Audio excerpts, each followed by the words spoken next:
look at Amazon Handmade. So, I actually didn't write down who asked me this question. That's a bit of a bugger. Anyway, whatever. So here's the question. I have been approached to wholesale some handmade products onto Amazon. That's kind of cool, like a consulting relationship. Booyah, we love that. Get some consulting gigs going. Lots of money made doing that.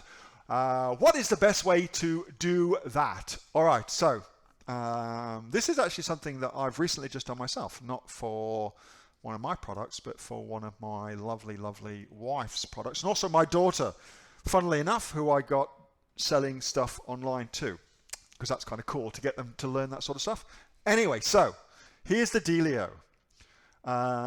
So Amazon, as you know, has got Amazon Handmade, and that is where Amazon sells handmade goods, and interestingly enough, that whole kind of GTIN exemption, GTIN, Global Trade Identification Number, or UPC code for short, that whole GTIN exemption comes from Handmade, because obviously it's unrealistic to get a UPC barcode for every single thing that you make, and that's what you'd need on Handmade. So that's where that whole shit comes from. Anyway, so Amazon Handmade, really great platform, actually growing really, really well as well. I don't know if you've actually taken a look around it. I was looking around it on the weekend, looking for a Prezi for my mum. It's her 70th birthday soon. Thanks to everybody in the group who gave me some suggestions for that. And so you can do really, really well selling on the Handmade platform. However, just like all of these things with Amazon, there's a few different tricks to note with regards to getting yourself onto it. So here's what I did. Now, I'm going to talk about this from the point of view of being a consultant selling somebody else's handmade products, because that's a super cool thing to do. But you can just kind of, well, I'll tell you how to do it if you're just doing it yourself, but it ought to be fairly obvious. So instead of selling on Amazon Handmade, instead, what I actually suggest is you get started selling on Etsy. So that's weird, I know, but here's why. First, it's actually a really great platform, and it's a platform that I believe, and I've got no actual hard data for this, so it's all anecdotal, I believe has got a lot more people going to it for handmade stuff than Amazon handmade stores do. And so you're likely to get some good initial sales, especially, by the way, if you just apply everything you learn in AOE about creating a beautiful product listing, SEO in your title, doing your images properly, setting everything up properly. If you just do all that, you'll do actually really, really well on Etsy. It's actually pretty easy to rank your products on Etsy if you use any semblance of the crazy levels of SEO that we know here at the Aussie Online Entrepreneurs. If you use 1/10 of that shit that we cover in AOE, you'll do really, really well on Etsy. And the good thing about doing that is this. What Amazon wants to see is it wants to see a track record. So before it lets you start selling on Handmade, it actually wants to see, you'll get asked, where else are you selling?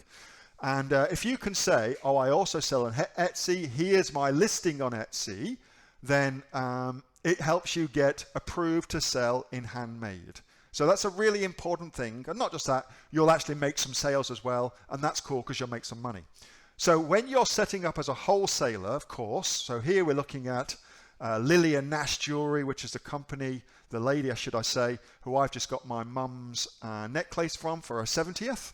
Hopefully my mum doesn't watch this. I'm sure she doesn't give a shit about what I do, actually.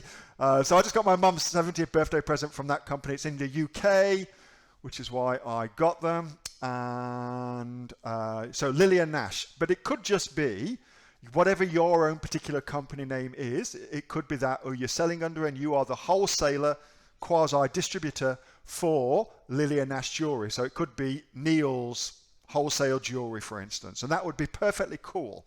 And so you'd set that up, and then when you've got yourself up and running, maybe made a sale or 3, you come back over to Handmade, and then you get yourself registered to start selling in the handmade category, and then you can show Amazon some history and show Amazon that you're doing the right thing by your customers, because that's what Amazon wants to know. That's what they're trying to figure out. So that's, I believe, the best way of going about that. You'll also, of course, as a consultant, and you can do this one of two ways, of course, you can either offer the selling on Etsy service as a bonus, like buy Amazon service from you as a consultant, get Etsy free, or you can offer that service as an upsell. Listen, you're going to sell on Amazon. Have you thought about selling on Etsy too? That's just an extra X number of dollars, whatever you want to charge, for me to set that up for you too. So you can do it one of two ways. Both ways, of course, are fantabulous. All right, that's it. Hey, Neil here. Just before you go away, that was a question that I got asked on my regular Monday night Q&A session, which I have with the members of the Aussie Online Entrepreneurs. So if you're interested in joining us as an Aussie Online Entrepreneurs, then you can click on the link below to find out a lot more about that.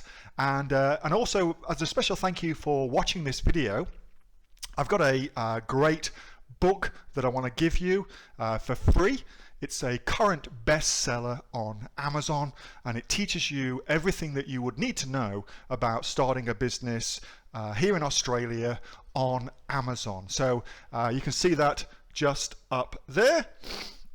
So if you'd like to get a copy of that for free, then again, just click on the link below and you'll get a copy of that. You'll get taken to a page where you can get a copy of that for absolutely free. Hope you enjoyed that little snippet from one of my Aussie Online Entrepreneur Q&A sessions, and make sure that you subscribe to my channel and also like this video. And if you've got a question that you would like answering, then post it in the comments below, and I'll do my best to answer it, whether on one of these videos for you or directly in the comments directly below. All right, thanks so much for watching, and I'll catch you next time on the next of the Aussie Online Entrepreneurs Amazon FBA Australia videos. See you soon.